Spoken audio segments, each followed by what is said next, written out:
বারবার মেরে যাবে আর বসে বসে মার খাবে এটা না। নেত্রী হুকুম দেন, হুকুম লাগবে না, হুকুম এখনই দিয়ে দিচ্ছি। এক গালে চর মারলে আর এক গাল পেতে দেওয়া না, পারলে আর একটা চর কষে মারা। কাজে যে আমরা এটা করতে পারবো ওটা করতে পারবো বললে হবে না, এখন থেকে করা শুরু করতে হবে। কবে সময় আসবে সেটা না। হ্যাঁ, আমরা প্রতিশোধ আগে নেইনি। 2001-এ আমাদের সাথে যা করা হয়েছিল আওয়ামী লীগের নেতাকর্মীদের সাথে, আমি শুধু বলছিলাম ধৈর্য ধরে আমরা আগে দেশটাকে উন্নত করি। দেশটাকে তো উন্নত করলাম, উন্নত করার পরে আজকে কি অবস্থা হলো, সে উন্নয়নটাও শেষ করে দিল। তাহলে এখন আর কিসের অপেক্ষা?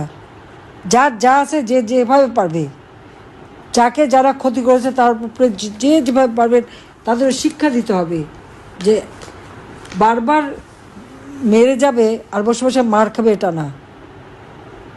এখানে কেউ কারো হুকুমের অপেক্ষায় থাকবে না। আর দুঃসময় যারা কাজ করবে, যে যেখানে কাজ করবে, কোন নেতা কী হুকুম দেবে সেটা না। যারা দুঃসময় কাজ করছে তারাই নেতা, যে যেখানে কাজ করবে সেই নেতৃত্ব দিয়েই কাজ করবে। আওয়ামী লীগের নেতার কোনো ক্রাইসিস হয় না, কাজে যারা দুর্দিনে কাজ করে তারাই নেতা হয়, এটা মাথায় রাখতে হবে। এবং সেখানে কে নেত্রী হুকুম দেন, হুকুম লাগবে না, হুকুম এখনই দিয়ে দিচ্ছি। যাদের উপরে আঘাত এসেছে প্রতিঘাত কিভাবে করবেন সেই পথ খুঁজে সেটাই করতে হবে। এখন আর ওই বসে থেকে সহ্য করার সময় না। এক গালে চর মারলে আর এক গাল পেতে দেওয়া না, পারলে আর একটা চর কষে মারা। সেইভাবেই ঘুরে দাঁড়াতে হবে। আমি তো আছি। হ্যাঁ, সেই দিন হয়তো বেঁচে থাকলাম না আমরা দুই বোন, কারণ সেই দিন ওইটাই লক্ষ্য ছিল যে 15 আগস্ট বেঁচে গেছি, আমাদের আর বেঁচে থাকতে দেবে না। কাজেই সেইভাবেই সবাইকে কাজ করবার জন্য আমি নির্দেশ দিচ্ছি।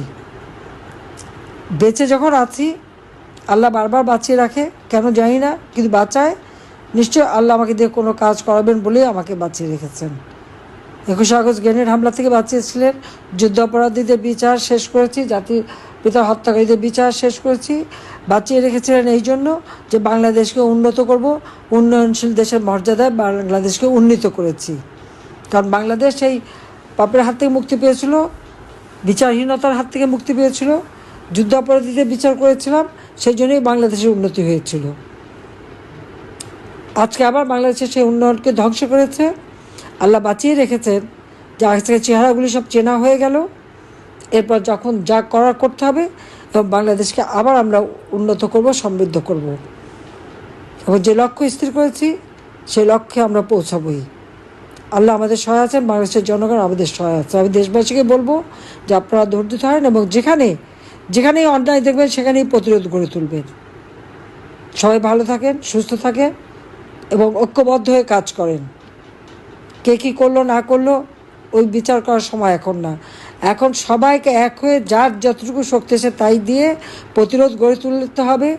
দেশকে বাঁচাতে হবে, দেশের মানুষকে বাঁচাতে হবে, এই দুর্বৃত্ত পরায়ণ থেকে দেশকে বাঁচাতে হবে, এই জল্লাদের হাত থেকে মানুষকে বাঁচাতে হবে।